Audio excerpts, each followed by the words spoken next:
One night, one alley. One decision that should have taken 3 seconds. Turn around, walk away, survive.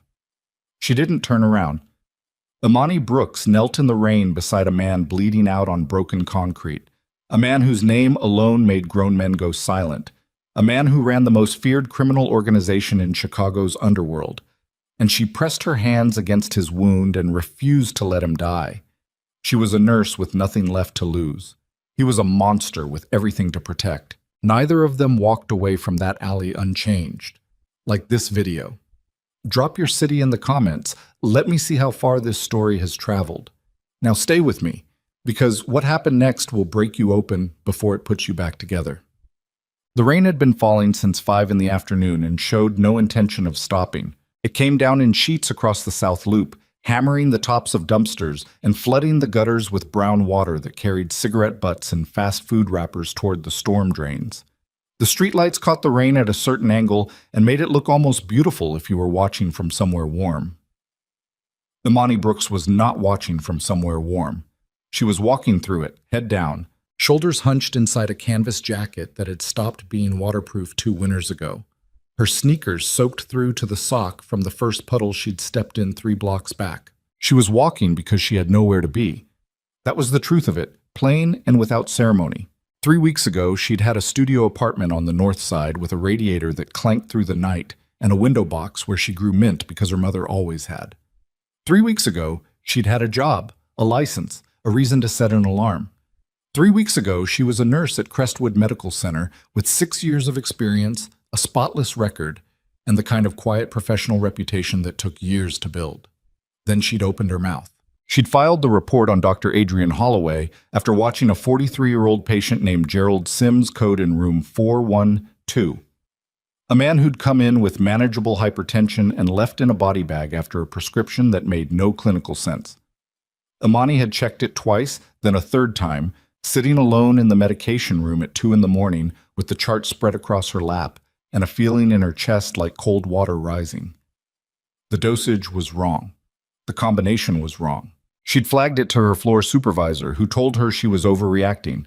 She'd gone to the department head, who told her Dr. Holloway was one of the most respected physicians on staff and that she should be careful about making accusations she couldn't substantiate. She'd gone to the ethics board.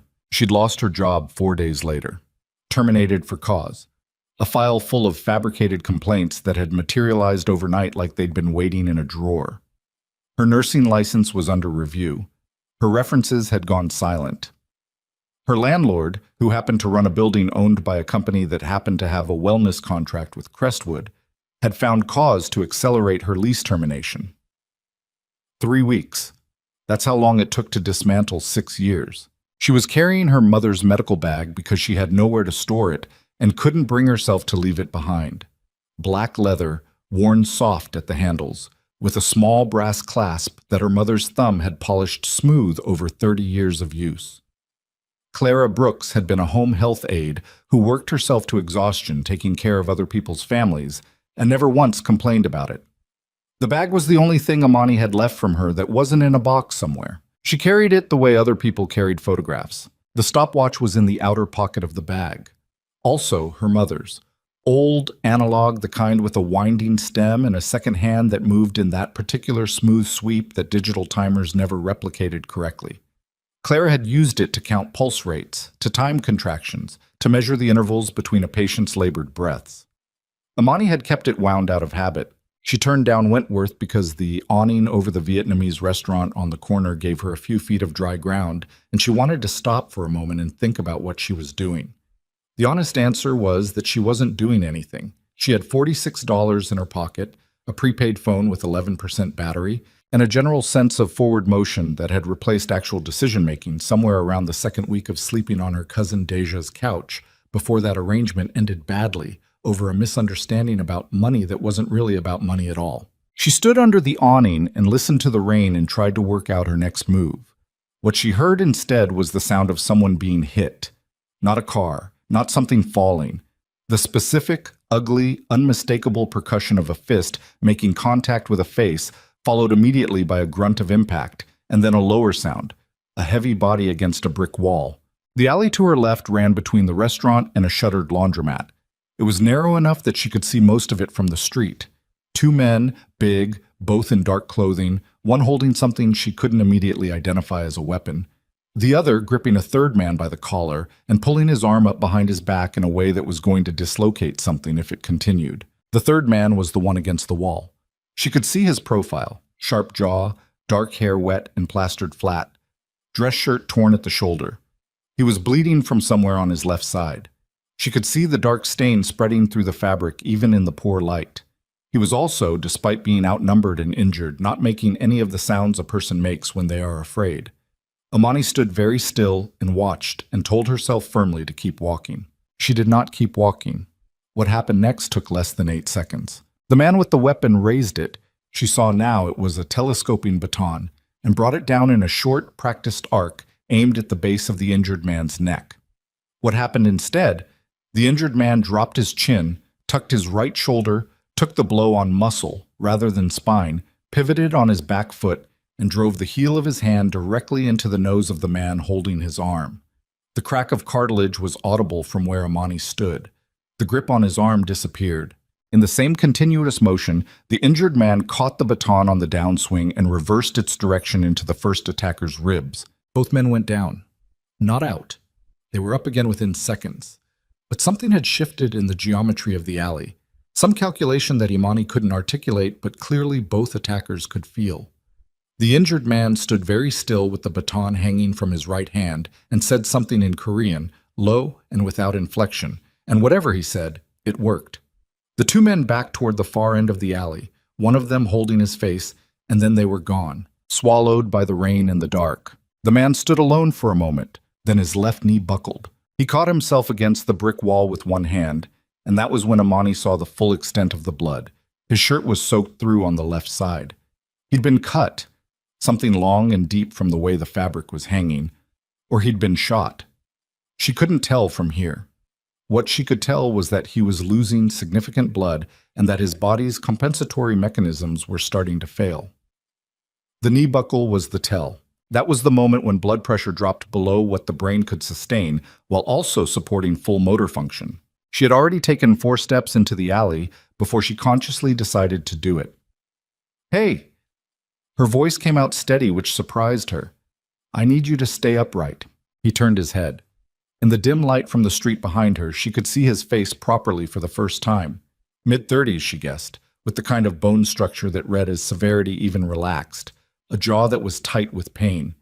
He wasn't letting into his expression, dark eyes that assessed her with a speed and completeness that reminded her of the way certain trauma surgeons looked at incoming patients. Fast inventory. Category, threat level, utility. "Walk away," he said. His English was precise, barely accented. "You didn't see anything." "I'm a nurse," she said. "You're bleeding heavily from your left side and your blood pressure is dropping. I need to see the wound." He stared at her. "Walk away," he said again. "I heard you the first time." She set the medical bag down on the least wet piece of ground she could find and opened it. "I'm not walking away. You can argue with me about it, or you can let me look at the wound. Those are your options right now." Something crossed his face that she couldn't quite read. Not surprise exactly. More like someone had shown him a card he hadn't seen in a long time, and he was working out what game it belonged to. "You don't know who I am," he said. "I don't need to know who you are. I need to know where you're bleeding from." He was quiet for a moment. The rain came down between them. "Left side," he said finally. "Below the ribs. Blade." She crossed to him and he let her, which she noted as significant. A man who could drop 2 attackers in 8 seconds while injured was choosing to stand still while a stranger approached him. That was information. She lifted the ruined shirt and looked. The cut was 6 inches long, clean-edged, deep enough to need closure, but not, from what she could immediately assess, deep enough to have perforated anything vital. The angle of the entry suggested the blade had skidded along the bottom rib rather than going under it. Messy and painful, and capable of killing him slowly through blood loss, but not instantly catastrophic. She pressed 2 fingers gently against the edges of the wound to estimate depth, and felt him tighten every muscle in his torso at once, the practiced stillness of someone who had trained himself not to react to pain. "This needs to be closed," she said. "How far is the nearest place you can get me indoors?" There's an abandoned building on the next block. My men know it. Your men. Two of them, across the street. They're watching this alley. He paused. They've been watching you for the last 90 seconds. Amani did not look over her shoulder. She pulled a roll of gauze from the bag and pressed it against the wound. Tell them to meet us there. He looked at her for a long moment. The rain ran down the piche of the planes of his face and dripped from his jaw. There was something in his expression that she'd seen before. Not on criminals or dangerous men, but on patients. The look of someone who has been in control for so long that being incapacitated feels not just like physical pain, but like an erasure of something fundamental. Why are you doing this? He asked. She tied the gauze tight. Because you'll be dead in 40 minutes if I don't. He made a sound that might have been the beginning of a laugh, and then stopped it. Kang Tai Jin, he said, like it should mean something. It didn't mean anything to her yet. She picked up the bag and put his arm over her shoulders, and they walked out of the alley into the rain. The building was a defunct dry cleaning operation. 2 stories, the windows boarded but the door accessible from a side entrance, which one of Tae-jin's men opened without being asked. There were 2 of them, as he'd said, both young, both Korean, both very large, and both looking at Amani with an expression that was somewhere between confusion and the kind of careful neutrality that meant they were waiting for instructions. Tae-jin said something in Korean. The taller one produced a flashlight and a first aid kit and pointed to a back room that had been cleared of most of the industrial debris and contained a workbench that Amani was apparently supposed to use as a table. She used it. She worked by flashlight and by the glow of phone screens when she needed better visibility. The men stood at the doorway and watched. Tae-jin sat with his back against the wall behind him. He refused to lie down, which she argued about briefly and then let go, and let her clean and close the wound with butterfly closures from the first aid kit and strips of medical tape layered in a crosshatch pattern she'd learned from a trauma nurse who'd worked 3 years in underfunded rural clinics where proper suture wasn't always available. He didn't make a sound through any of it, not when she cleaned it with the antiseptic wipes she found in the kit, not when she pressed the closures down. She had gloves from her own bag. She had gauze and tape. She had the stopwatch, which she set running when she started and checked every few minutes to track the intervals between his respiratory changes, a habit from years of monitoring patients where visible monitors weren't always available. The ticking of the stopwatch was the loudest thing in the room. She noticed at some point that Tae-jin was listening to it, not looking at it, just listening, his eyes half closed, the set of his jaw minutely less rigid than it had been. "You'll need a proper suture," she said when she'd done everything she could do with what she had. "Tomorrow morning, clean environment, real closure. If you have a doctor, I don't use doctors." She looked at him. "Doctors report things," he said, by way of explanation. "So you just don't close wounds?" "I close them. It's less formal." She filed that away. "The closures I've placed will hold if you don't move aggressively for the next 24 hours. The wound is clean. Watch for heat, red tracking lines radiating outward, or fever above 101. Any of those means infection, and you'll need antibiotics regardless of your feelings about doctors." "Understood." She started packing the bag. The rain was still going outside. She could hear it against the boards on the windows. She was trying to work out whether the rate she'd been moving at tonight, the particular forward momentum of a person with no real destination, could be resumed, and what direction it would point her in when it did. "Where are you going?" he asked. "I'm not sure," she said honestly. He was quiet for a moment. "You live nearby?" "No." "You came from somewhere nearby." "I was walking." Another silence. She could feel him assembling the picture, the wet canvas jacket, the worn medical bag, the $46 she wasn't going to mention, the general quality of a person moving through the night without a landing point. "You're the nurse who reported Holloway," he said. She stopped packing. She turned to look at him. He was watching her with that same rapid assessment expression, calm and complete. No particular weight to the statement beyond its factual content. "How do you know that?" she said. "Adrian Holloway operates out of 3 clinics in this city, all of them in neighborhoods my organization has an interest in. I know everyone connected to him." He paused. "I know what he did to you." The room felt smaller suddenly. "What kind of organization?" He didn't answer that directly. "The kind that doesn't appreciate what Holloway is doing in our neighborhoods, and the kind that has been looking for someone with the right qualifications to document it properly. No, she said. I haven't asked anything yet. Whatever you were about to ask? No. He made that almost sound again, the one that stopped before it became a laugh. That's not what I'm asking. I'm not recruiting you, Ms. Brooks. I'm asking... He stopped. Something shifted in his face, briefly, like a door opening into a room with no lights and then closing again. I'm asking you to stay with me until sunrise. I'll pay whatever you need. I just need... Another pause, and this one was different from the others, weighted in a way that had nothing to do with the wound in his side. I need someone present until morning. She stared at him. Kang Tae-jin, she was beginning to understand, was a man who had assembled a very effective fortress of composure around something that was not composed at all. She'd seen it before in the clinical sense, the trauma patients, the ones who kept their faces blank through the physical pain and then fell apart at 2 a.m. when the ward went quiet. The body held what the mind refused to acknowledge. Why? She asked. He looked at the floor for a moment. I don't sleep, he said. Not reliably. The nights are... He stopped again. Just stay until sunrise. It was possibly the strangest request anyone had ever made of her. It was also, underneath all the strangeness, one she recognized from somewhere deep in her training and her instinct. The request not for medicine or intervention, but for presence.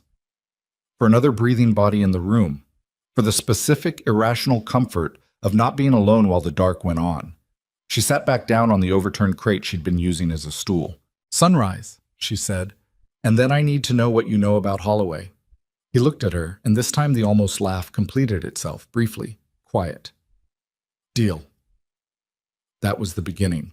What followed was the strangest night of Amani Brooks's life, which was saying something given the previous 3 weeks. She sat with Kang Tae-jin in an abandoned dry cleaning facility while his bodyguards maintained a rotating watch at the perimeter, and the rain kept falling on Chicago without any concern for the drama occurring inside it. She checked his wound twice more through the night.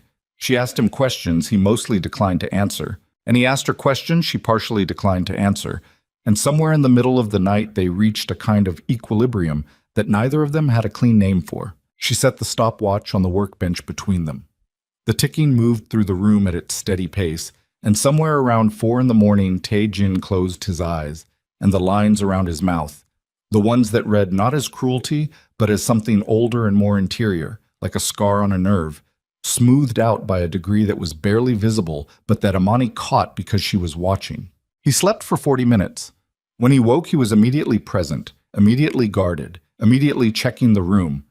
And then he saw her still sitting across from him, and something moved through his expression too quickly for her to name it. She didn't comment on it. They watched the light come through the gaps in the boards until it was something that could reasonably be called morning. I have a proposition, he said as she was putting on her jacket. I told you. Not that kind.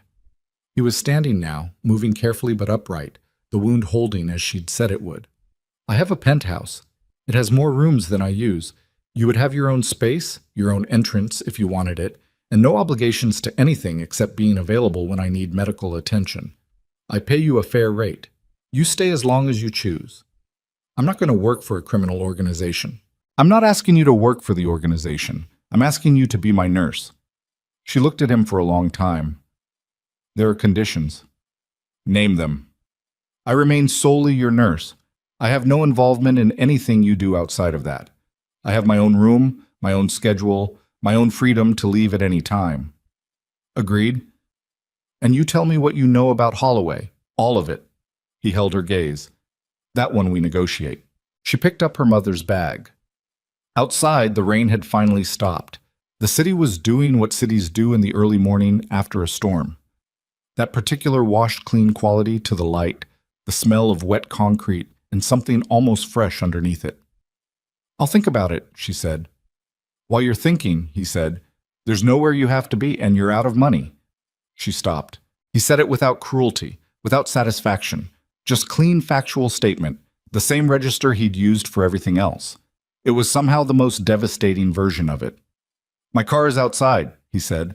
I'll take you to the penthouse. You can decide there. She should have walked away. Every working part of her risk assessment function was producing the same output. This is not safe. This is not rational. This is a man who runs an organization she couldn't even properly name yet, in a city where people disappeared without making enough noise to be found. She thought about Gerald Sims in room 412. She thought about the look on the ethics board chairman's face, the practiced neutrality of a man protecting something more important than the truth. She thought about Adrian Holloway's name in the medical report she'd filed, and the $46 in her pocket, and the mint plant she hadn't been able to save when she lost the apartment. She thought about 40 minutes of a man sleeping peacefully to the sound of a stopwatch. "Fine," she said. They walked out of the abandoned building into the new light, Imani Brooks and Kang Tae-jin. And if either of them had looked back at the cracked doorway and the dark room behind it, they might have recognized the particular quality of a threshold being crossed. The kind of decision that doesn't look like a decision until you're already on the other side of it. She didn't look back. Neither did he. The car was a black sedan, long and quiet and expensive, and the two bodyguards folded themselves into the front without a word. The city moved past the windows. Chicago in the early morning, delivery trucks and shift workers and the first runners of the day. A city going about its business with the particular indifference of large places to the small private catastrophes occurring within them. The penthouse was in the West Loop, 42nd floor. The elevator required a key card and opened directly into the space. No hallway, no shared landing, just the doors parting onto something that had clearly been designed by someone with a gift for restraint and an unlimited budget. Dark wood, clean lines, floor-to-ceiling windows running the full length of the western wall. The city spread out below in the brightening morning, Lake Michigan just visible at the far edge of the frame. Imani stood in the entryway and looked at it and felt something she hadn't felt in 3 weeks, which was the particular disorientation of a person who has been operating in survival mode, being placed suddenly in a context that expects a different mode of operation. Tae-jin moved past her to a sitting area near the windows and lowered himself carefully into a chair. She noticed the angle he chose, the way it positioned his back to a wall and his sightline to every entrance. Habit, architecture of a particular kind of survival. "The room at the end of the corridor," he said. "Second on the left, bathroom attached. There's a lock on the door." She looked at the corridor, she looked at the windows. She looked at the man in the chair with a knife wound in his side that she'd closed with butterfly tape in an abandoned building on Wentworth Street while rain came down outside. "I need to make a call," she said. "I have a niece, 8 years old. She's with a family friend right now, but bring her," he said, without hesitation, without visible calculation. She looked at him.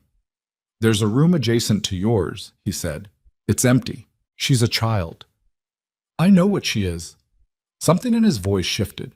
Not softened exactly, but changed register. Like a key change in the middle of a piece of music, the same notes assembled differently. "Bring her." Imani stood for another moment in the entryway of a penthouse that belonged to a man she'd met 4 hours ago, holding her dead mother's medical bag, calculating odds she didn't have enough information to properly calculate. Park Dong-hyun, the taller of the two bodyguards, the one who'd produced the first aid kit, appeared from somewhere to her left with a cup of tea that he set on the table near the entryway without a word, and then disappeared again. She picked up the tea. It was exactly the right temperature. She was tired. She was wet. She was out of moves in every direction she'd been moving in. And somewhere across the city, her niece Zuri was staying with a family friend who was running out of patience and capacity both. "I need 2 days to try this before I decide anything," she said. 2 days, he agreed. She walked down the corridor to the second room on the left. The door had a lock. The room had a window facing east, and through it the sun was coming up over the lake in a flat, honest, unbeautiful way, just the mechanism of the day turning over, the same as it always did. She set her mother's bag on the floor by the bed. She took out the stopwatch and set it on the nightstand. She listened to it tick in the quiet of the 42nd floor while the city woke up beneath her, and she did not let herself think too far ahead, because too far ahead was still full of things she couldn't fix from where she was standing. One step, one room, one day. What she didn't know yet, what she couldn't know from where she sat on the edge of a bed in a criminal's penthouse, was that 2 floors below, in the parking structure beneath the building, a man named Seo Hyun-woo was sitting in a gray sedan with a phone pressed to his ear, telling someone on the other end that Kang Tae-jin had survived the night, and that there was a woman with him now. A nurse. The voice on the other end of the phone said 4 words, flat and businesslike, before hanging up. Find out who she is. The first thing Amani learned about Kong Tai-jin was that he did not sleep, not the way normal people slept. Falling under, staying under, surfacing in the morning, with some version of themselves restored. He went horizontal for intervals, sometimes 2 hours, sometimes 40 minutes, sometimes not at all. She knew this because the penthouse walls were good but not perfect, and she was a light sleeper by training. 6 years of night shifts had rewired something in her nervous system that couldn't fully shut down even when she wanted it to. She heard him moving at 3 in the morning, at 4:30, at 5:15. The particular sound of a person who had given up on sleep and was just waiting for the dark to end. She didn't mention it the first morning. She made coffee in the kitchen, a kitchen that had every appliance and almost no food, the refrigerator containing water, 2 containers of prepared food she didn't recognize, and nothing that resembled a breakfast, and stood at the window watching the lake while the sun finished rising and told herself she was still deciding. Taejin appeared at 7, dressed, composed, the wound in his side visibly bothering him in the way he held his left arm slightly forward to reduce the pull on the skin, though his face gave nothing away. He looked at her coffee and then at the empty counter where no second cup existed. "There's more," she said without turning around. "Mugs are in the cabinet above the machine." A pause, then the sound of a cabinet opening. They drank coffee at opposite ends of the kitchen without speaking, and somehow that was not as uncomfortable as it should have been. At 8:30, she called the family friend where Zuri was staying, Marcy, a woman in her 50s who went to church 3 times a week and had been patient for precisely as long as her patience extended, which had apparently run out sometime in the previous 48 hours. The conversation was short and not warm. Amani hung up and stood holding the phone. "I need to get my niece today," she said. "Park will drive you," Taejin said, from somewhere behind her. "I don't need—" "He'll drive you." She turned around. He was looking at his phone, not at her, but there was something in the set of his jaw that was not negotiable, not aggression. She was beginning to learn the difference. But the particular firmness of a man who had made a calculation and closed it. "Fine," she said. Zuri was 8 years old and had her mother's eyes. Amani's sister Dana, who was currently in a rehabilitation facility in Evanston, working on the long, incremental business of putting herself back together. Zuri had been with Amani since February. She was small and watchful, and possessed of a quality that adults sometimes called precocious, and Amani recognized as the specific hypervigilance of a child who had spent too long in uncertain situations. She read people fast, and she remembered everything. She came out of Marcy's building with her backpack and a stuffed dog she'd had since she was 4, looked at the long black sedan at the curb, looked at Park Dong-hyun standing beside it in his dark jacket, and looked at Amani. "Who's that?" she said. "He works for someone I'm working for." "Is he a bodyguard?" "Yes." Zuri considered this with the gravity of a small person absorbing a large fact. "Okay," she said, and got in the car. Park Dong-hyun's expression in the rearview mirror did something brief and involuntary when Zuri asked him his name, and then informed him that she was going to call him Donnie because Dong-hyun was too long. He said something in Korean under his breath. Amani was fairly sure it wasn't offensive. Back at the penthouse, Zuri walked through the space with her backpack still on, taking inventory in her methodical way, running her fingers along the edge of the kitchen counter, pressing her nose against the window to look down at the city, opening and closing a cabinet door twice to feel the weight of it. Then she went still in the middle of the living area, the way she did when she was processing something significant. Taejin was at the dining table with papers spread in front of him. He looked up when Zuri came to a stop approximately 6 feet from him. They regarded each other. "You live here," Zuri said. "Yes," Taejin said. "By yourself?" "Until recently." Zuri tilted her head. "Are you sick? Is that why Auntie Imani is here?" A pause. "I was injured." "She fixes people," Zuri said, with complete authority. "She's really good at it. She fixed me when I split my chin. I didn't even cry." A beat. "Almost didn't cry." Something happened in Taejin's face, small, fast, gone before it fully formed. "That's good," he said. "What's your name?" Tae-jin. Zuri tried it. Tae-jin.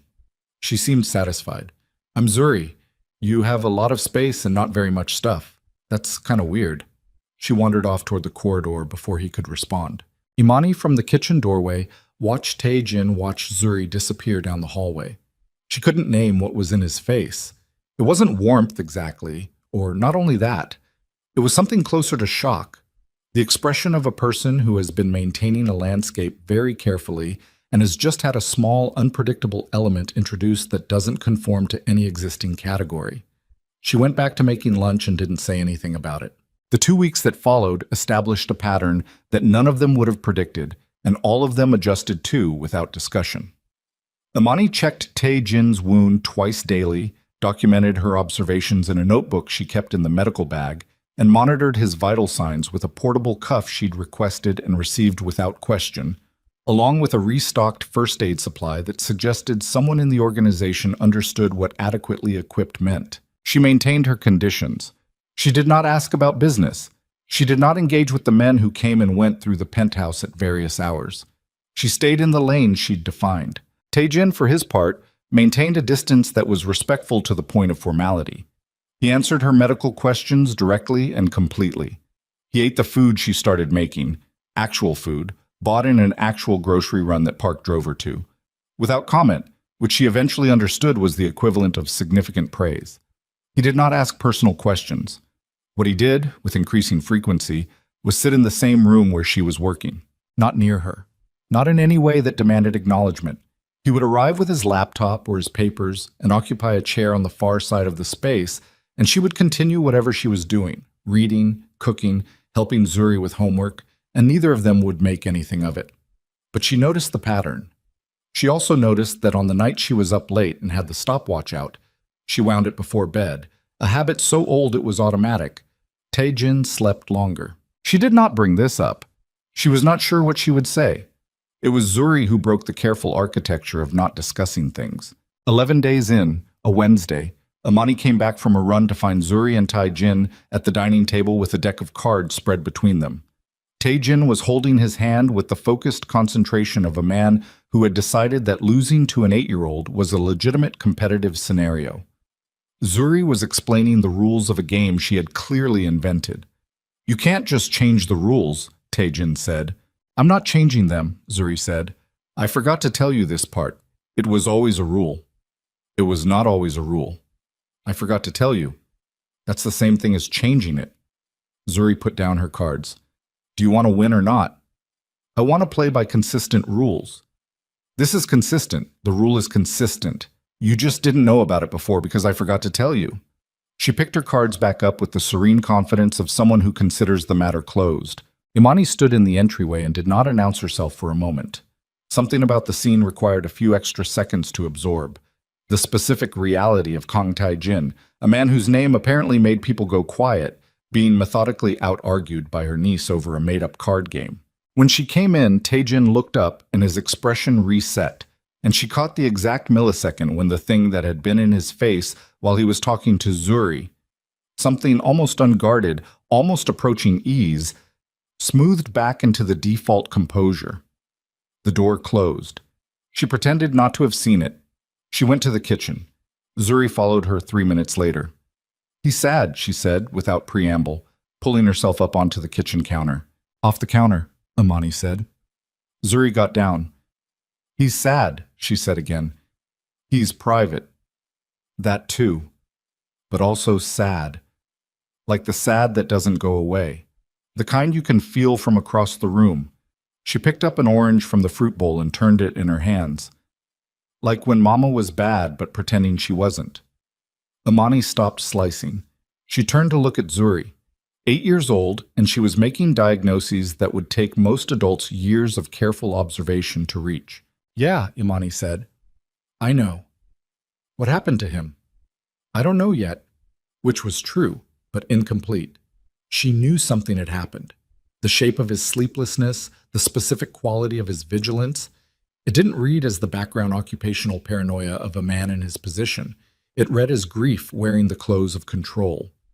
She didn't find out the shape of it until the following night.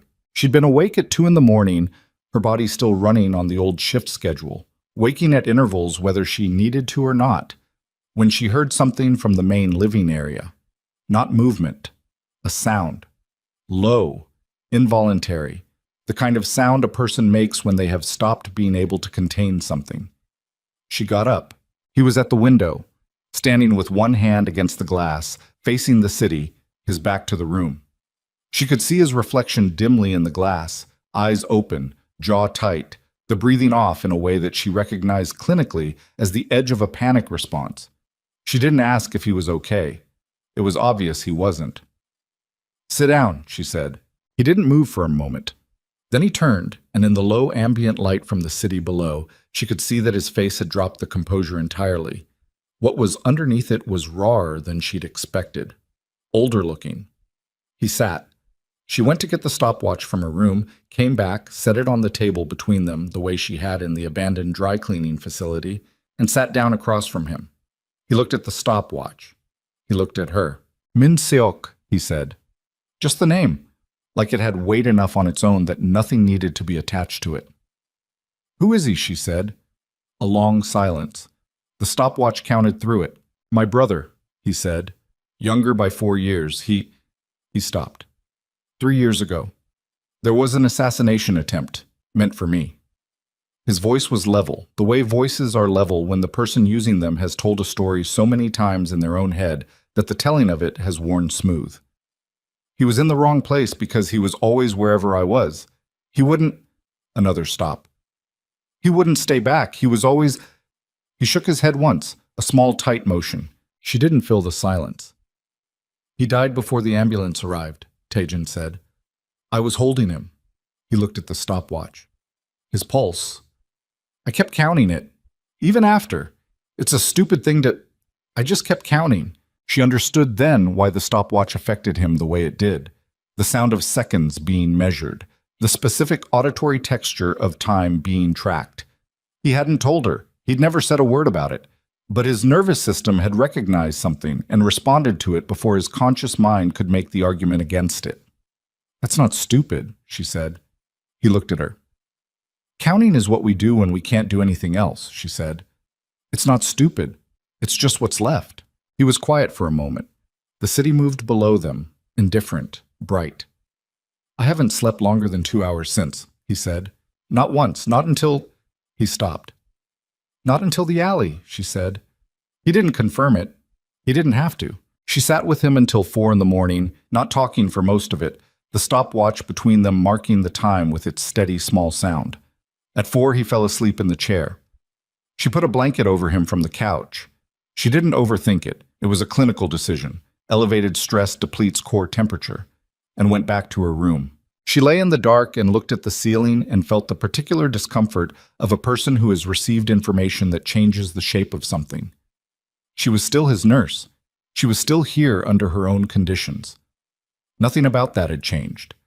But the line she'd drawn, clear, functional, sensible, had developed a texture it didn't have before. Not broken, just no longer perfectly straight. She was still thinking about it when her phone rang at 7:15. Unknown number.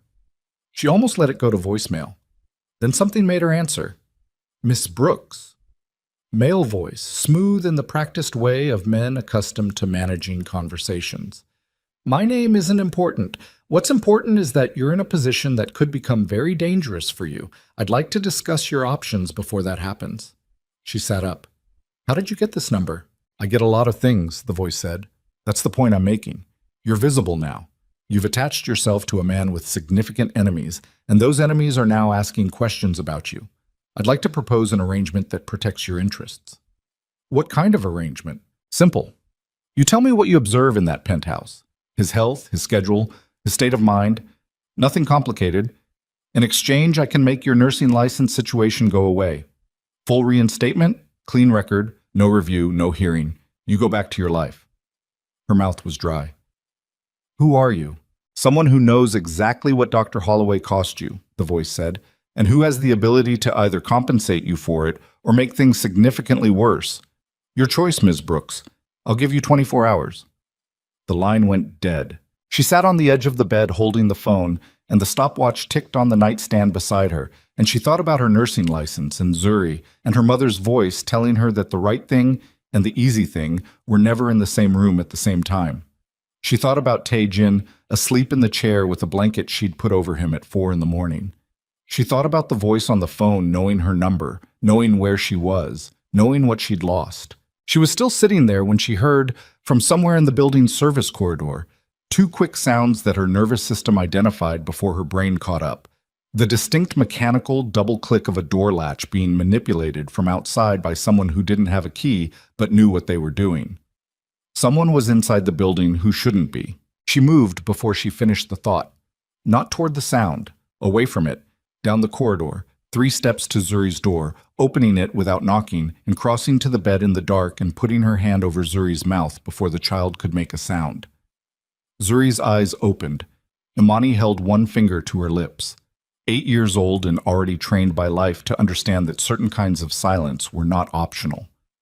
Zuri nodded once and sat up and didn't make a sound. Imani got her out of bed, steered her to the closet, and put her inside it with her stuffed dog and a whispered instruction that she did not come out for any reason until Imani came back for her personally. Zuri's eyes were wide and very steady. She pulled the closet door shut from inside without being told. Then Imani went back into the corridor. The service entrance was at the far end of the penthouse, past the kitchen, through a utility room that held the building's HVAC junction and a secondary elevator used for deliveries. She moved along the wall with her back to it, the medical bag left behind, nothing in her hands, which felt wrong in the way that moving through danger without any tool always felt wrong, the naked palm sensation of a person accustomed to having instruments. She was 3 feet from the utility room door when it opened. The man who came through it was not large. Medium height, narrow through the shoulders, wearing building maintenance clothing that was slightly too clean. He had a phone in his left hand and something in his right that she identified as a compact taser before he'd fully cleared the doorway. He was looking down at the phone. He had not yet seen her. She had approximately 1 second to make a decision. She made it. She grabbed the door frame with both hands and used it to pivot her body weight into a shove. Not at the man, but at the door itself, swinging it back hard against his right arm. The taser clattered on the utility room floor. He made a sound and turned toward her, and she was already moving backward, opening her mouth to call out, "Tae-jin!" She didn't finish the word, because Tae-jin was already there. He came from the main corridor at a speed that was inconsistent with a man who had been asleep 90 seconds ago, and had a closed knife wound in his left side. He came through the kitchen in the dark with the particular economy of movement of someone who has done this before, many times, in worse conditions. And the man in the maintenance clothing took 1 look at him and made the calculation that the taser on the floor was not worth retrieving. He ran back through the service entrance and into the delivery elevator, and the doors closed before Tae-jin reached them. The hallway went very quiet. Tae-jin stood at the elevator doors for a moment, breathing controlled, posture tight. Then he turned. He looked at Imani. He looked at the utility room. He looked back at her. "You pushed him," he said. I redirected the door into his weapon arm. "Where is Zuri?" "Closet. She's fine." He held her gaze for a 3 count, and in those 3 seconds, she saw him running a full accounting. Her position, the timeline, the fact that she had heard the intruder first and moved Zuri before alerting anyone. The math of it. What it meant that she had prioritized the child. "My men are doing a sweep," he said. His phone was already in his hand. He hadn't reached for it. It had simply appeared, the way tools appear in the hands of people for whom they are extensions of reflex. He spoke into it in Korean, low and fast, and then put it away. She went back to get Zuri. The closet door opened before she touched it. Zuri came out with the stuffed dog under her arm and looked up at Imani with an expression of 8-year-old composure that was so precise in its mimicry of adult steadiness that it broke something small and sharp in Imani's chest. "Are we okay?" Zuri asked. "We're okay," Imani said. "I heard running." "I know. It's handled." Zuri looked down the corridor toward the kitchen. "Did he do it?" "Yes." Zuri nodded, like this confirmed a hypothesis she'd already formed, and went back to bed with a matter-of-factness that was either genuine resilience or the performance of it, and Imani had learned enough about children who'd grown up in uncertain places to know that it didn't matter which one it was tonight. Either way, you let them have it. Tae-jin was in the living area when she came back, sitting now, which told her the wound was pulling. He'd been on his feet too fast and the tissue was protesting. She went to get the medical bag without asking, came back, checked the closures in silence. 2 of the butterflies had lifted at the edge. She replaced them. He sat still through it and looked at the window. "The phone call," he said. "This morning." She stopped. "How do you know about the phone call?" "Because whoever sent that man into my building also made that call. They're connected. He was here to confirm your answer before you gave it." A pause. "Or to make sure you couldn't give an answer at all, depending on what they thought your answer would be." She sat back. The implications of that arranged themselves in her mind in a sequence that was not comfortable. "Someone in your organization told them about me," she said. "Yes." "Who?" He didn't answer immediately. He was looking at something on his phone. She caught a glimpse of a surveillance still, grainy, the service corridor exterior, and his jaw was doing the thing it did when he was containing something that wanted a larger reaction. "I'm working on that," he said. "That's not an answer." "No," he agreed. "It isn't." She waited. He put the phone down. "Seo Hyun-woo," he said, "one of my senior executives. He's been with the organization for 7 years. He said it with the flat precision of a man delivering a report on himself, which in a way she supposed he was. "I've had suspicions for 2 weeks. Last night confirmed them." What did last night confirm? The intruder used a building access protocol that only 6 people know. Hyun-woo is one of them. She thought about the voice on the phone, the smoothness of it, the specific nature of what it had offered, her license, her record, her career. Not money. The thing she actually needed. Someone who knew her well enough to know what she would and wouldn't be moved by. "He knew about Holloway," she said slowly. "The person who called me knew what my license reinstatement would take. That's not general knowledge. That's someone connected me to Holloway deliberately to make the offer credible." Tae-jin's eyes came up from the phone. She watched him make the same connection she'd just made, and watched the particular quality of his stillness change, becoming something denser, more concentrated, a different kind of quiet. "Hyun-woo has been feeding information to someone," he said. "I thought it was a rival organization. I didn't know the thread connected to Holloway." "Adrian Holloway," she said, and saying the name out loud in this room, in this context, felt like watching 2 separate pictures resolve into one image she should have seen earlier. "You said before that Holloway operates in neighborhoods your organization monitors, that your organization has an interest in what he's doing. We've been investigating his distribution network for months." "Distributing what?" He looked at her for a moment with the expression of a man deciding how much of a locked room to show someone who is already standing inside it. "Counterfeit pharmaceuticals," he said, "fake medication, distributed through independent clinics and corner pharmacies in low-income neighborhoods. The product looks legitimate, correct packaging, correct labeling. The contents are cut with fillers, sometimes inactive, sometimes toxic. People are getting sick, and they don't know what's making them sick because as far as they can tell, they're taking legitimate medicine." The room went very quiet inside Amani's head. Not the external room. The room in her mind where she kept things organized, years of clinical knowledge, case histories, the specific memory of a 43-year-old man named Gerald Sims in room 412, who had come in with manageable hypertension and died after a prescription she could not explain. She looked at Tae-jin. "Gerald Sims," she said. He waited. "The patient I reported Holloway over, the one whose death I flagged." Her voice was doing something she needed to control, a tightening that started in the throat and worked its way down. "I thought it was a prescribing error, dangerous dosage, wrong combination. I thought Holloway had made a catastrophic mistake." She stopped. "But if the medication itself was counterfeit, if what Sims was actually taking wasn't what the label said, then the error wasn't in the prescription," Tae-jin said. "It was in the product." She pressed her hands flat on her knees, pressed them hard, felt the solid resistance of bone against her palms, and used it to hold herself in the present moment. Gerald Sims had not died because Amani failed to catch a doctor's mistake in time. He had died because someone had put poison in a bottle and labeled it medicine and sold it to a man in a low-income neighborhood who had no reason to question what the pharmacy gave him. And Holloway had known. Holloway had not made an error. He had seen an opportunity A patient death that could be attributed to natural causes. A nosy nurse who was already an inconvenience, and he had used one to eliminate the other. He had destroyed her career to protect a supply chain. How long? She said. How long has this been running? At least 4 years, possibly longer. Taejin's voice was careful in the way voices were careful when delivering information that had explosive potential. The operation is significant.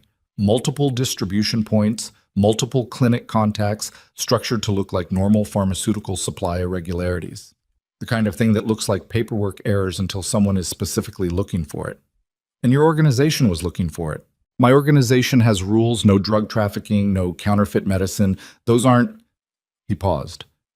Those aren't political positions. They're operational. The neighborhoods we work in, the people in them, I don't profit from making them sick. He said it without asking for anything from her in return for saying it, just a statement of how things were. She sat with all of it for a moment. Gerald Sims, 4 years. Fake medicine in bottles with correct labels in pharmacies where people trusted the labels, because what else could you do? Your investigation, she said. What does it need? What it needs is documentation from someone with medical expertise who can analyze the product discrepancies and connect them to specific patient outcomes. The kind of documentation that holds up when it goes to federal investigators. My organization can produce the supply chain evidence. We can show where the product moves and who profits. But we need the medical side of it tied together by someone who can testify to clinical effects and read the records in a way that builds a case. He was looking at her steadily. I wasn't going to ask you this. 2 weeks ago, I had someone else working on the clinical documentation side. As of 6 days ago, I don't. What happened to them? They stopped returning calls. I don't know yet whether that's a choice they made or one that was made for them. The night pressed against the windows. 42 floors below, the city ran its ordinary business. The late cars, the early trucks, the grid of lit windows full of people who were taking their medications and trusting the labels. Hyunwoo has been feeding Holloway information about your investigation, she said, which means Holloway knows how far along you are. Yes. Which means whatever he does next, he does it soon. That is my assessment. She looked at the stopwatch on the table where she'd left it earlier. The second hand made its smooth, continuous revolution, marking off portions of time with the indifference of mechanisms that don't know what the time means to the people watching it. I want everything you have on the distribution network, she said. The product samples, the supply chain documentation, whatever your investigation has produced. I need to cross-reference it with the clinical records I preserved when they tried to fire me. I kept copies of everything. They're on a drive I have in this bag. She stopped. And I need to know who else Hyunwoo has given information to. Not just Holloway. Everyone. Taejin held her gaze. You understand what this means. It means I'm not just your nurse anymore. It means you become a target, actively and deliberately. I was already a target, she said. Someone sent a man with a taser into this building for me this morning. The difference is that before, I didn't have anything they actually needed to worry about. Now I will. He was quiet for a long moment. I'll have the files to you by this afternoon, he said. She nodded and stood up and went to make coffee because it was 5:30 in the morning and the day was already fully underway in every way that mattered. Seo Hyun-woo was summoned at 10. Imani was in her room when it happened. She could hear the tone of the Korean moving through the walls without understanding the words, the particular compressed register of a conversation in which someone is being shown evidence of what they've done and asked to explain it. She could hear Taejin's voice, which stayed level throughout in a way that was more frightening than shouting. She could hear Hyun-woo's voice, which did not stay level. The confrontation lasted 22 minutes. She tracked it by the stopwatch because she was already using it to timestamp her documentation work, and habits were habits. At minute 19, something broke in Hyun-woo's voice. The register shifted, from defensive to something raw, something that in another context might have been grief, but in this one read as a man who had reached the end of his ability to construct a credible alternative version of events, and was standing now in the unmediated reality of what he'd actually done. At minute 22, the voices stopped. At minute 23, she heard the door to the secondary corridor close. At minute 24, Taejin appeared in the doorway of her room. He looked the same as always from the outside.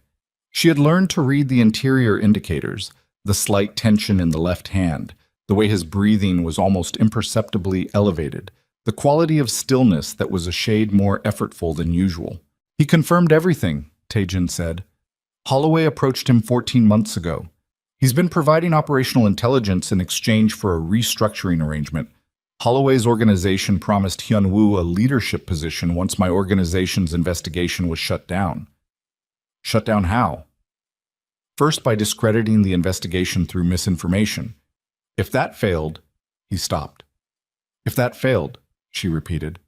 By eliminating the people running it, she looked at him. You said someone working on the clinical documentation stopped returning calls 6 days ago. Yes. And you don't know whether that was a choice. Not yet. She put her pen down on the notebook. Tell me that person is alive, Taejin. He didn't answer right away, and the space where the answer should have been was worse than any answer. I'm working on locating them, he said. She turned back to her notes because if she kept looking at his face, she was going to feel the full weight of what they were dealing with, and she couldn't afford that right now. She needed the clinical distance, the counting, the noting, the forward motion of documentation. She needed to behave like a nurse because that was the framework that kept her functional when everything else tried to come apart. Her phone buzzed. Unknown number again. She looked at it. She looked at Taejin. Answer it, he said. He was already moving to the door. She understood he was going to the monitoring system, going to try to trace it. She answered. 24 hours is up, said the smooth voice. I heard you the first time, she said.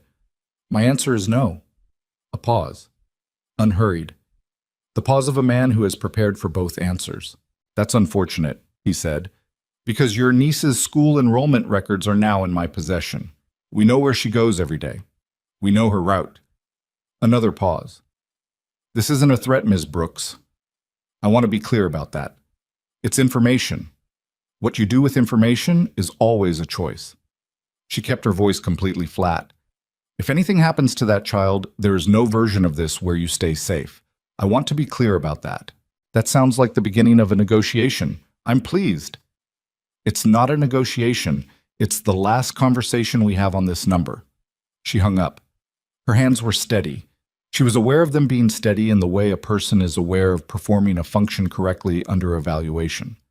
Underneath the steadiness, something cold and sharp had activated in her chest that had no clinical name. Taejin came back in. He'd heard enough. She could see it in his face. Zuri doesn't go anywhere without Park, she said. Already arranged. Today. I mean, as of right now, this morning. I know what you mean. It's already arranged. He stood in the doorway.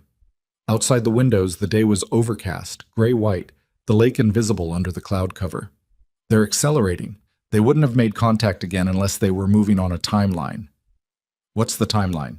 I don't know specifically, but if Hyun-woo has given them the full picture of the investigation, they know we're close to having enough for federal disclosure. They have a window before that closes.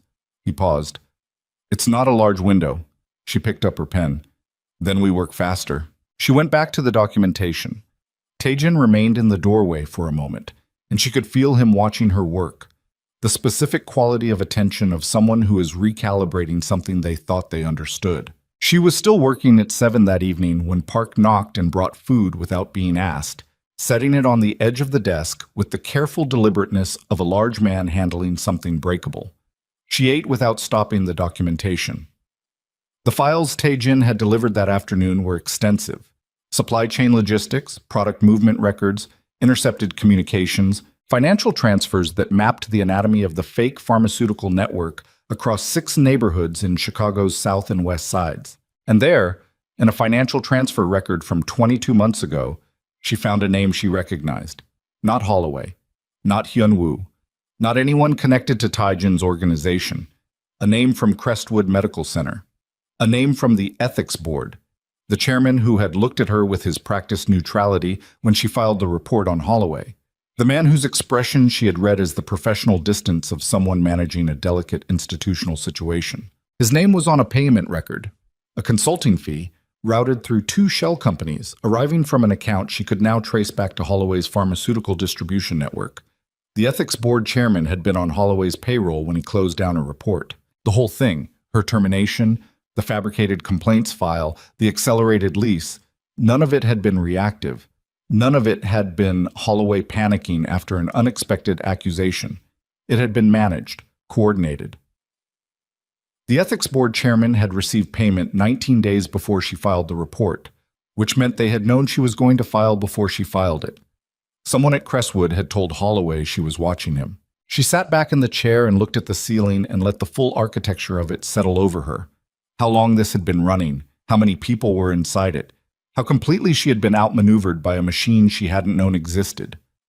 Then she picked up her pen and wrote the chairman's name at the top of a clean page and started building the case from the beginning. She was still writing when, at 11:47 that night, Taejin's phone produced 3 rapid vibrations, the pattern she'd heard before, the one that meant something had happened, and she heard him move fast to the security room, and then she heard his voice go very quiet in a way she had not heard before, and the quality of that quietness traveled through the wall and sat down next to her and did not leave.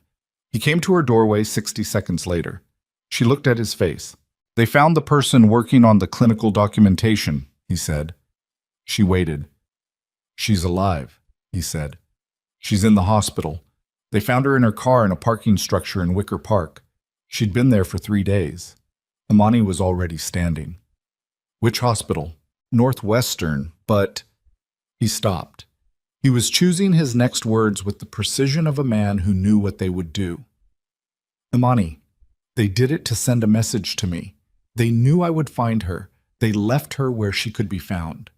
He held her gaze. "The message is that they have already decided how this ends, and they want me to know that the people beside me are not safe."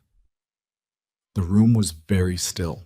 She thought about Zuri in the next room, asleep, with the stuffed dog and the 8-year-old's version of composure that was either resilience or its performance. She thought about her mother's stopwatch on the desk beside 20 pages of documentation that could dismantle a man who had spent 4 years poisoning people who trusted their medicine. She thought about Gerald Sims and the 43 years of his life that had ended in room 412, because someone had decided that his neighborhood was a viable distribution point. She made a decision. Not the easy one, not the survival one. The only one she could actually make and remain the person she had spent 6 years building herself into, the person her mother had spent a lifetime showing her how to be. "I need you to get me secure access to Crestwood's medical records database," she said. "I have a contact still on staff who owes me, and I need the federal contact your organization uses for disclosure procedures. Not tomorrow. Tonight." Taejin looked at her. "Tonight," she said again. He pulled out his phone. What neither of them knew yet, what was moving toward them through the Chicago night with the patience of something that had been planned rather than improvised, was that 40 minutes away on a deserted industrial road on the city's southwest edge, 2 black SUVs were already in position, waiting for the route that Seo Hyun-woo had provided before his confession, the route that Tae-jin's convoy used when moving between the penthouse and the organization's primary operational site. Hyun-woo had given them one last piece of information before Tae-jin had stopped the conversation at minute 22.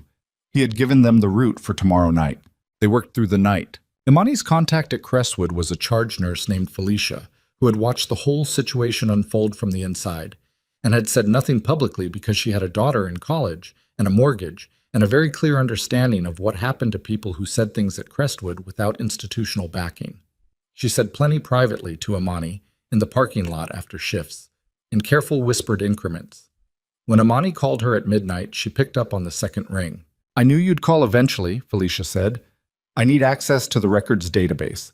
Full patient history on Gerald Sims, and every prescription Holloway filed in the 18 months before Sims died." A long pause. "If they trace the access, I know what I'm asking."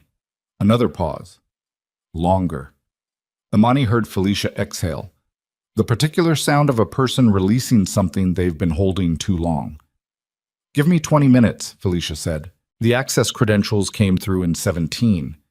Imani was already in Tae-jin's secondary office, a room she'd never been in before, spare and functional. 2 monitors and an encrypted drive system that one of his technical staff had set up at the desk by the time she arrived. She worked through the database with the focused efficiency of someone who has 6 years of clinical knowledge and a very specific thing to look for. It was there. Gerald Sims' prescription history showed a pattern that she had not been able to see from the single chart she'd reviewed the night he died, because the single chart was the end point. The full history showed the beginning. He'd been prescribed medication from a specific pharmacy on the south side, one she now cross-referenced against Taejin's supply chain documentation and confirmed as a Holloway distribution point. The medication had been filled 4 times over 6 months. The lot numbers on the fills matched counterfeit batch numbers in the supply chain records.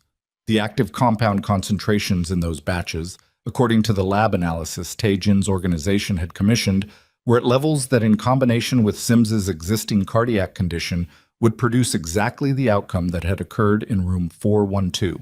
Not an error, not negligence, not even precisely a murder in the way murders were usually constructed, more like a mechanism. A machine that processed people and produced outcomes and called them natural causes. She documented everything, cross-referenced, time-stamped, annotated.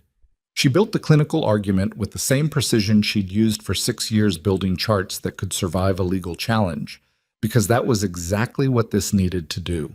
At 3:40 in the morning, she printed the completed documentation package, 47 pages, and stapled it and put it in a folder and put the folder in the medical bag next to the stopwatch. Taejin's federal contact was a woman named Reyes, an agent Amani never met in person. The communication was through an encrypted channel that one of Taejin's staff managed, voice only. Reyes was careful and fast and asked the right questions in the right order, and by 4:30 she had confirmed receipt of a digital copy of the full documentation package and indicated that a formal contact would be made through legitimate channels within 24 hours. 24 hours, Amani repeated. That's the timeline, Reyes said. She looked at Taejin across the desk. He was looking at his own phone. Something in his expression had the quality of a man reading a weather report for a storm he already knew was coming. We move the convoy tonight, he said after Reyes disconnected. I have materials at the operational site that need to be secured before Holloway's people can reach them. Physical records, product samples, things that strengthen the federal case and that I cannot leave in place now that Holloway knows the investigation is complete. Tonight. The window Hyun-woo's information gives them is tomorrow. If we move tonight, earlier than the route they were given, we reduce the exposure. She understood the logic. She also understood, from the set of his jaw and the way he was not quite looking at her directly, that there was a variable in this calculation he wasn't stating. You think they moved up, she said. He put the phone on the desk. I think Hyun-woo gave them a route and a timeline. And I think the man who sent someone into this building with a taser is not the kind of man who waits for the timeline he was given when he has the option to move sooner. She looked at him. So moving tonight doesn't necessarily reduce exposure. It might move us directly into what's already in place. It might, but staying puts the physical records at risk. Yes. She picked up her mother's bag and stood. Then we go. He looked at her. You're not coming. The documentation package is in this bag, the physical copy.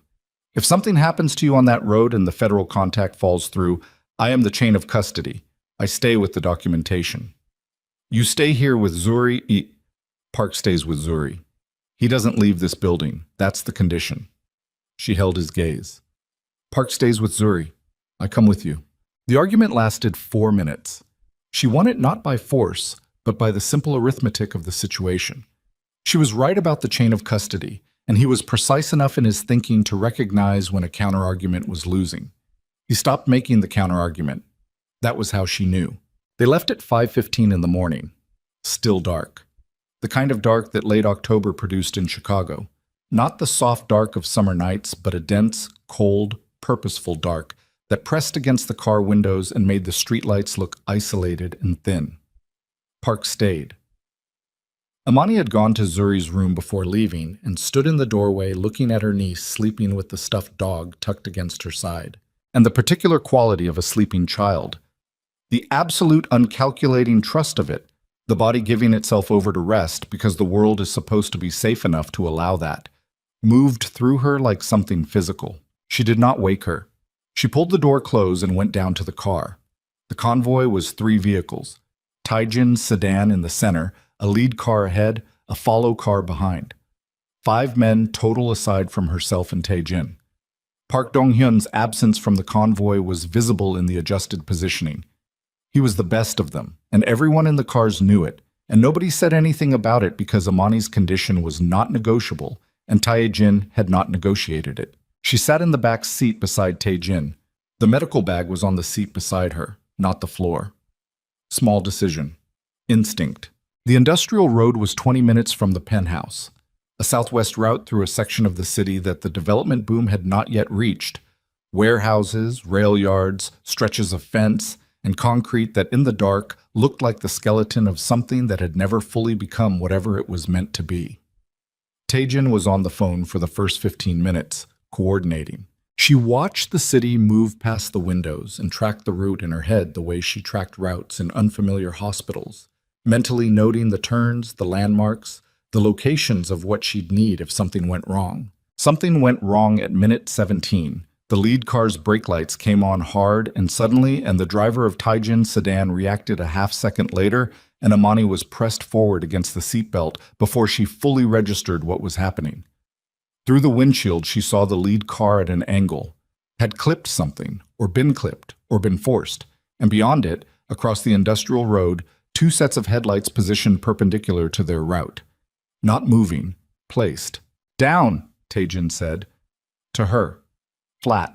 Immediate. She was already moving. She had already felt the geometry of the situation before he said it.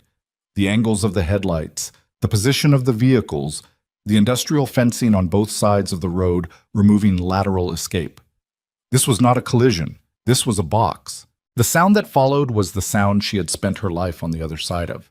The sharp, close-range percussion of weapons, the impacts against the car's body, the particular quality of safety glass under pressure. The driver went low and accelerated toward the lead car's position, trying to push through the gap on the left side. And the car lurched, and she grabbed the door handle and her shoulder hit the window, and the medical bag went sideways, and she caught it by the strap. The car stopped. Not a controlled stop. The front end dropped. Tire, she thought, or something worse. And they were sideways across the road, and the engine was making a sound that meant it was finished, and the headlights of the blocking vehicles were very close now, and she could hear voices outside, and Tae-jin was moving. Out, right side, stay against the car. She got out. Cold air. The smell of exhaust and something chemical, and the particular damp concrete smell of industrial ground at 5 a.m. She stayed against the car's body as instructed and looked over the hood and saw the lead car with two men down beside it and the follow car positioned behind, and Tae-jin's men taking defensive positions with the focused urgency of people who had trained for this and hoped not to use it. From the blocking vehicles, 4 men approaching. Maybe 5. The headlights made them silhouettes and made the assessment difficult. Tae-jin said something in Korean to the man nearest him. The man moved.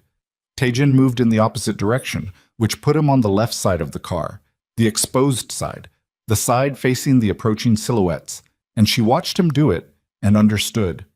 He was drawing their attention. A man with his reputation walking into open sight in a confrontation was an irresistible focal point. Every eye on him meant every eye away from his men repositioning in the dark. It worked. For approximately 10 seconds, it worked. Then the shot came from an angle she hadn't predicted. Not from the blocking vehicles, but from the elevated rail yard fencing to the left, someone positioned above. Someone who had not walked toward them with the others, but had been there already, waiting. The sound was different from the weapons fire she'd heard before. Higher, more deliberate. A single report in the middle of the chaos. Tae-jin went down. She moved before she decided to move. It was not a decision. It was the same reflex that had taken her into the alley on Wentworth Street. The specific override of a nurse's nervous system. The body's insistence on moving toward injury regardless of every rational input screaming the opposite direction. She crossed the 6 feet of open ground between her position and his in a crouch, and got her hands on him before she'd fully assessed her own exposure. Left shoulder.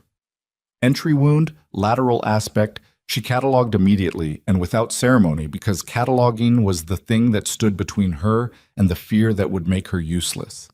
The impact had spun him, and he'd gone down on his right side and he was conscious. She could feel the tension in his muscles, the controlled breathing of a man managing pain rather than surrendering to it. "I'm hit," he said, with the absurd precision of someone reporting a logistical development. I can see that, she said. She had her hands on the wound. Pressure. The medical bag was somehow still over her shoulder, and she did not think about how it had gotten there. She just reached into it one-handed and found the gauze by feel and pressed it against the entry site. Stay on your side, don't move the shoulder. The engagement around them was moving. She was aware of it in her peripheral vision, the positions shifting, the sound drawing back from the car toward the blocking vehicles, which meant Taejin's men were pushing the confrontation away from them, doing their job. She did hers. His breathing was labored, but not the wrong kind of labored, not the sucking quality that meant a chest cavity compromise. The shoulder was bleeding heavily, and the impact zone was concerning for the subclavian region, but she couldn't know without equipment she didn't have, and what she had was her hands and the gauze and the fundamental truth of trauma care that pressure and time and positioning were the triad that kept people alive until better options existed. The bag, she said, from the car. My documentation. Forget the documentation. It doesn't matter if we survive this, if the case doesn't.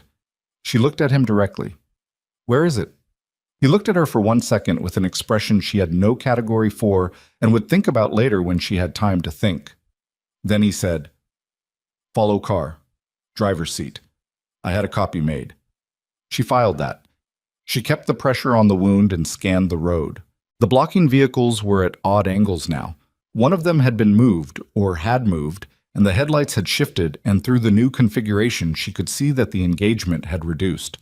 2 of Holloway's men down, 1 of Taejin's men down, she couldn't tell how badly. The elevated shooter was no longer shooting, which meant either repositioning or one of Taejin's men had addressed that problem in the dark. We need to move, Taejin said. You need to not move. Imani, you have a gunshot wound to the shoulder and I don't know what it's hit. Moving you aggressively could. If we stay on this road, we don't have a choice. He pushed himself up with his right arm and she put her hand against his chest and he stopped. They looked at each other. His face was gray-white in the headlight wash, jaw rigid, dark eyes very focused and very present. Not shock. Shock looked different. This was pain being managed by will alone, which was a resource that did not replenish itself on demand. Upright, she said. Slow. If you feel anything change in your breathing, you tell me immediately. He came up slow. She kept her hand on the wound and let him use her as a brace, and they moved together toward the follow car, which was still operational. She could see exhaust from the tailpipe. The driver saw them coming and had the door open. She got Taejin into the back seat. She got in beside him. She kept the pressure on the wound with one hand and used the other to pull the door closed, and the car was moving before she'd finished the motion. Hospital, she said to the driver. No hospital, Taejin said. You have a gunshot wound. No hospital. His voice had the same quality it had had in the alley on Wentworth. Not irrational, not stubborn, but a flat statement of operational reality. Hospitals report. Holloway has contacts in 2 of the nearest ERs. We go somewhere else. She looked at him. The gauze was soaked through. She reached into the bag for a second layer without releasing pressure on the first, and thought about the abandoned dry cleaning facility and butterfly closures by flashlight, and how far they were from that night in terms of the complexity of what she was managing now. Where? She said. He gave the driver an address. She didn't recognize it. What's there? She asked. Warehouse, clean, supplies. He paused, and she could hear the effort in his breathing now. Not the catastrophic signs, but the accumulating toll of blood loss and impact and cold air. My men use it for exactly this purpose. She looked at the entry wound, at her hands, at the gauze doing its work. She looked at the road ahead through the windshield, industrial still, the city's skeleton, the dark pressing against the glass. She pulled out the stopwatch from the bag's outer pocket, set it running, pressed 2 fingers against his neck and found the pulse, and began counting. He felt it. She could tell by the way the set of his jaw changed fractionally. The recognition of the sound and the touch together, the same combination that had steadied something in him in the dry cleaning facility at 4 in the morning, the same one that had smoothed the lines around his mouth in the dark of the penthouse. Still counting, he said. Quiet. Almost not audible under the sound of the car. Still counting, she confirmed. His pulse was fast and thready, but present. She counted the intervals and marked them against the stopwatch's second hand and held the information in the precise, organized, action-ready part of her mind, while everything else, the fear, The cold, the image of him going down on the industrial road, the weight of what they were carrying and what it had already cost, weighted in the other part, the part she'd learned to close a door on a long time ago in room 412, when Gerald Sim's monitor had made that sound. The warehouse was 8 minutes away. 8 minutes. She could work with 8 minutes. The driver said something in Korean, short and urgent, and she looked up at the windshield and saw in the rearview mirror that a single set of headlights had appeared behind them and was closing the distance with a speed and deliberateness that was not coincidental. And Taejin's hand found her arm in the dark and gripped it once, not in fear, not in urgency, but with the particular quality of contact that meant, I know, and I'm still here, and so are you. The headlights behind them closed to 40 feet before the follow car's driver made the turn. Not the warehouse route. A different direction, a deliberate redirect, she understood, meant to draw the pursuing vehicle away from their destination. Taejin felt the turn and looked back through the rear window and said something to the driver in Korean that she couldn't translate, but that the driver acknowledged with a single syllable and an acceleration. He's pulling them off, Taejin said. How many men does he have behind us? Enough. She looked at him. His face in the passing streetlights was the color of old concrete. The gauze was holding, but the blood loss over the last 12 minutes had accumulated into something she needed to address. And the next 20 or the variables became unfavorable in ways she didn't want to calculate out loud. How far? She said. 4 minutes. She counted them on the stopwatch. The warehouse was on a dead-end industrial block off the Southwest Rail Corridor, a legitimate storage facility that Taejin's organization used as a secondary operational site, and which, she discovered when they pulled through the loading bay door, was equipped with a level of medical supply that went considerably beyond a first aid kit. Steel shelving units along one wall held IV bags, wound closure materials, a portable light array, a defibrillator still in its case, a folding surgical table, military grade, set up and covered with clean plastic sheeting. She didn't ask questions about why it existed. She went to work.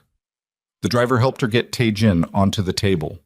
He was upright and conscious and still operating on will, but she could see the will costing more with each passing minute, the jaw tighter, the breathing more carefully managed, the spaces between his words when he spoke, getting fractionally longer as his body redirected resources away from language and toward the fundamental business of keeping itself going. I need light, she said. Everything you have on that array. The driver set it up. She pulled on gloves from the supply shelf. They fit, and cut away the ruined shirt and looked at the wound properly for the first time. Entry wound, left shoulder, lateral aspect of the deltoid. She probed the surrounding tissue with careful fingers and built a picture.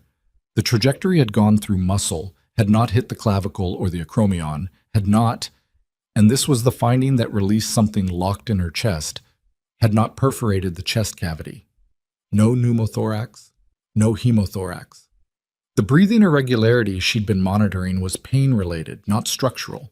The subclavian vessels were intact, evidenced by the pulse she'd been tracking and the fact that he was still conscious and cognitively present. It had hit the posterior deltoid and exited, through and through. Clean in the sense that through and throughs were clean, which was not very clean at all, but survivable, treatable. She said none of this to him. She said, "This is going to hurt," and closed the exit wound first. He made one sound, at the deepest point of the closure. One sound, controlled and low, and then silence. She worked through the silence with the focused efficiency of a person who has stopped being afraid and started being useful, which was the only mode available to her right now, and which she had learned to enter the way other people entered rooms, deliberately, with full commitment, pulling the door closed behind her. She had the wound closed and dressed and his arm immobilized in a field sling within 40 minutes. IV line placed, fluids running, the portable light array casting its clean white illumination over a man who looked like he'd gone 10 rounds with something heavier than himself and had not entirely lost. He looked up at the ceiling. His breathing had leveled. The IV was doing its preliminary work. "Exit wound is clean," she said. "No cavity involvement. You'll need a proper surgical consult for the muscle damage, but the immediate threat is managed." He was quiet for a moment. "You should be terrified right now." "I am terrified right now," she said. "I'm just doing the other thing simultaneously." He turned his head to look at her. In the harsh light of the array, she could see his face without any of the ambient softening that room light provided. Every line of it, the exhaustion beneath the composure, the thing that lived behind his eyes that she had been learning the shape of for 3 weeks.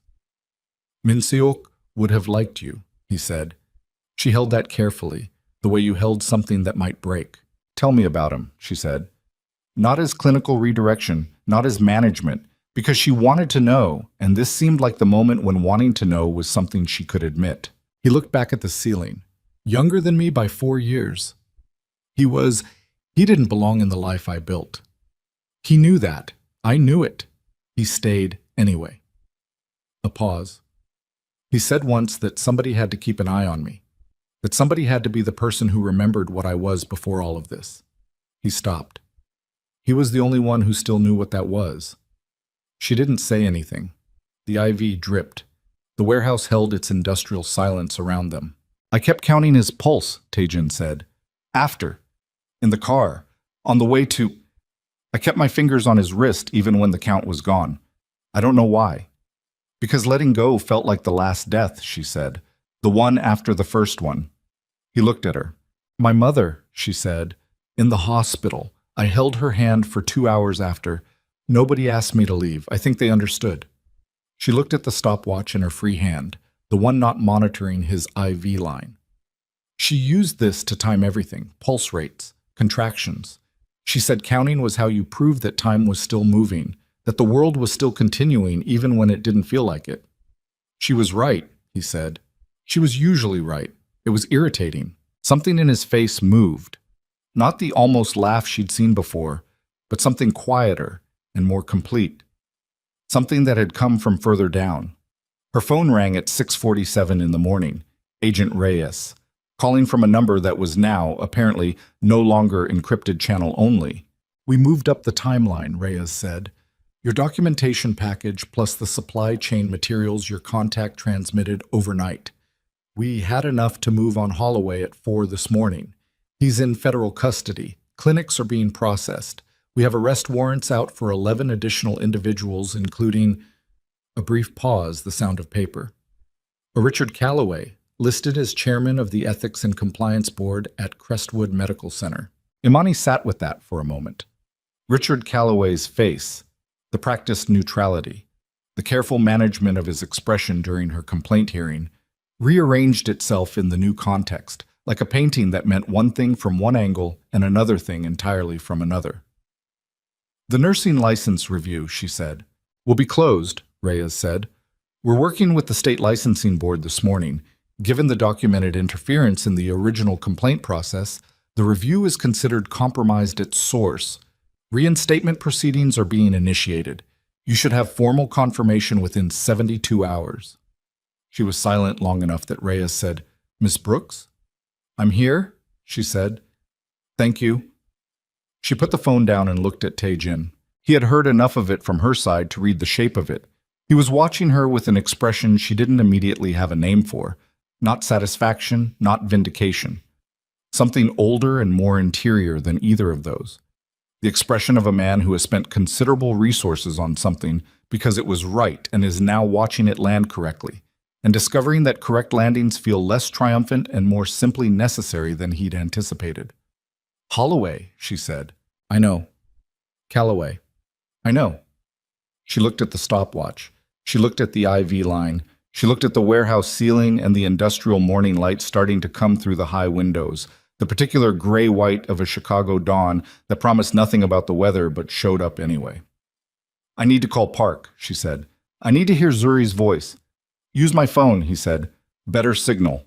Zuri answered before the second ring, which meant she'd been awake. Her voice was steady in the precise way it was steady when she was working hard at being steady, and Imani closed her eyes for a moment and held the phone and let her niece's voice move through her like something returning to its correct position. We're okay, Imani said.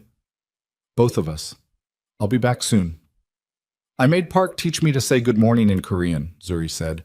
He says my pronunciation is terrible. Is it? Probably. I don't care. A pause. Auntie Imani. Yeah. Is he okay? She looked at Taijin on the table, his eyes half closed now, the IV doing its work, the field dressing holding, his left arm immobilized and his right hand resting at his side with the fingers slightly open. The unconscious posture of a person who has stopped bracing. "He's going to be okay," she said. She meant it as a clinical statement.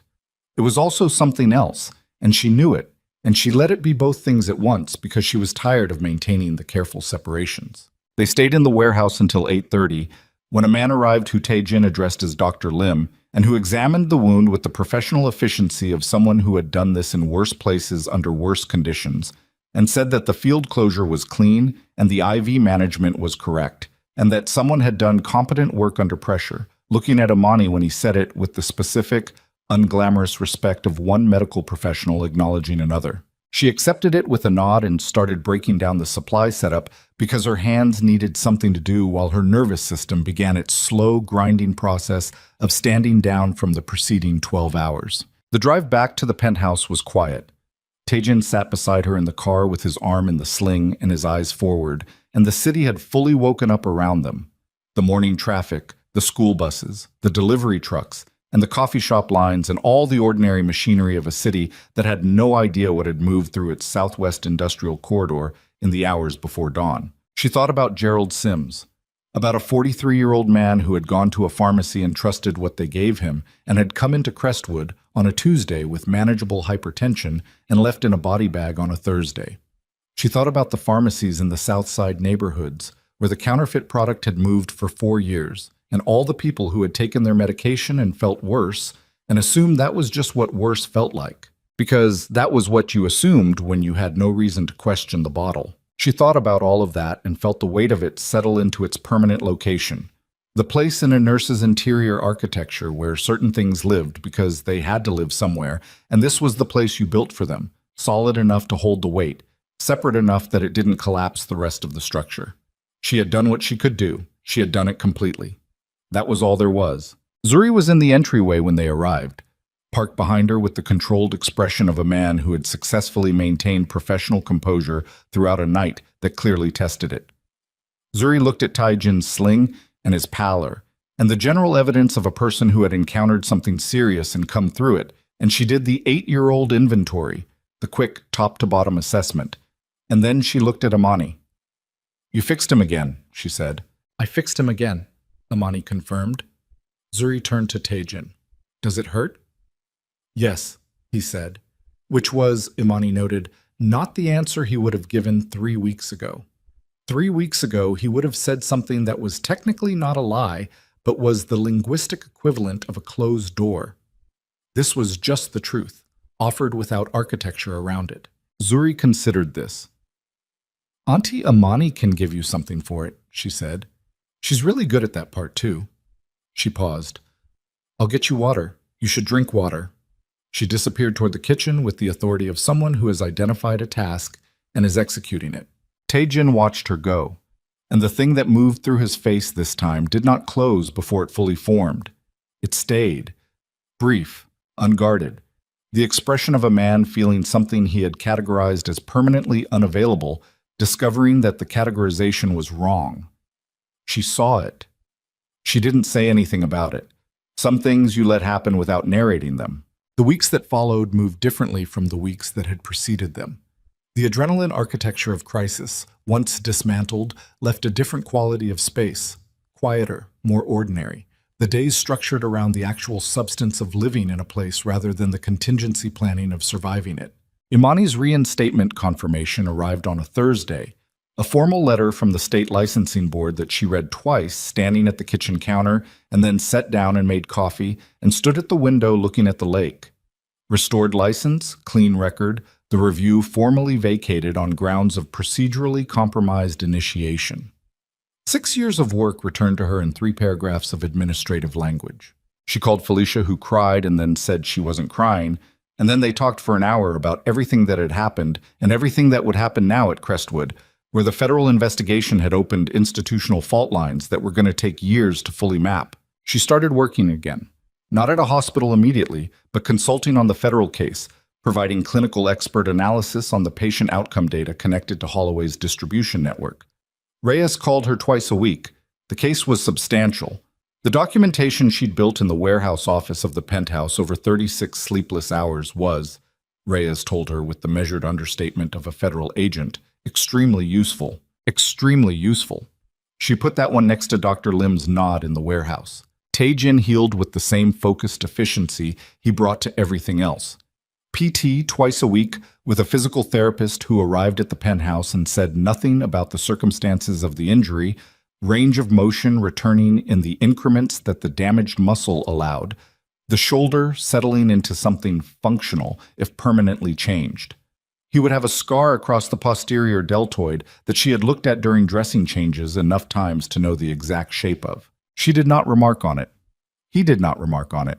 What changed was the quality of the silence between them.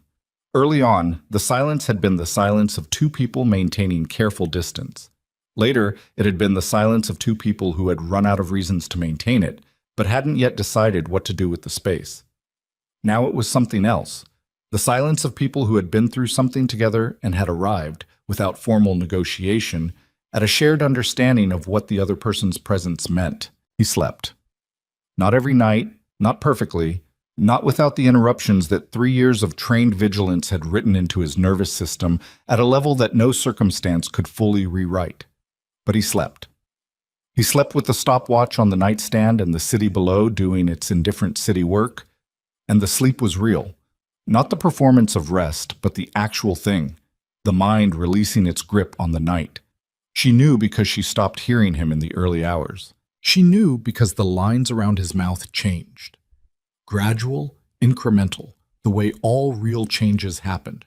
Not a transformation, but an accumulation, small degrees adding up to something visible only in the aggregate. One evening in late November, the three of them were in the living area after dinner. Zuri had commandeered the dining table for a project involving construction paper and an amount of glitter that Amani had failed to prevent, and the television was running something she wasn't watching, and Tae-jin was across the room with his laptop and the evening light coming through the floor-to-ceiling windows behind him, the lake visible at the edge of the frame. Zuri held up her project. It was a card, construction paper, decorated with gold and green glitter and patterns that were possibly representational and possibly not. She held it out toward Tae-jin. He took it, looked at it for a moment. "What is it?" he asked. "It's our family," Zuri said, with the complete authority of someone stating a fact that does not require validation. Imani looked at the card from across the room. She could see 3 shapes on it, one large, one medium, one small. The large one was covered in the most glitter. Tae-jin looked at the card for a long time. His face did the thing she had watched it learn to do. The staying open, the not closing. He looked at Zuri with the expression of a man for whom a word has just been handed back, with its original meaning restored after years of it, meaning something smaller and more defended. "Yes," he said. "It is." Zuri returned to her project with the satisfied finality of someone who has settled the matter. Amani went back to her book. The room held its quiet, the stopwatch ticking on the kitchen counter where she'd left it. The city running its broad, indifferent life 42 floors below. She thought about Gerald Sims. She thought about her mother. She thought about a rain-soaked alley and a man bleeding in the dark who had asked her, for reasons she didn't understand at the time, to simply stay until morning. She had stayed. She was still here. That simple fact arrived at through the particular route it had taken. The loss and the risk and the industrial road in the dark and the warehouse and the 47 pages of documentation and everything it had cost, sat in her with a solidness that did not announce itself. Some months after that evening, Tae-jin began the formal process of restructuring the organization. Not a dissolution. She understood enough by then to know that the world he operated in did not permit clean exits, that unwinding the machinery of years required the same methodical patience as building it. But the most violent elements were removed. The operations that bordered on the exploitation he had always personally refused were shut down without replacement. He was building something smaller and less terrible, which was not the same as building something good, but was genuinely different from what it had been. And she respected the distinction because she had learned that most real change happened in the distance between those 2 points. She never asked him to do it. He never announced it. She simply noticed, over time, the shape of the thing changing. In February, she went back to nursing. a community health clinic on the south side staffed mostly by nurses, serving the neighborhoods where Holloway's product had circulated for 4 years.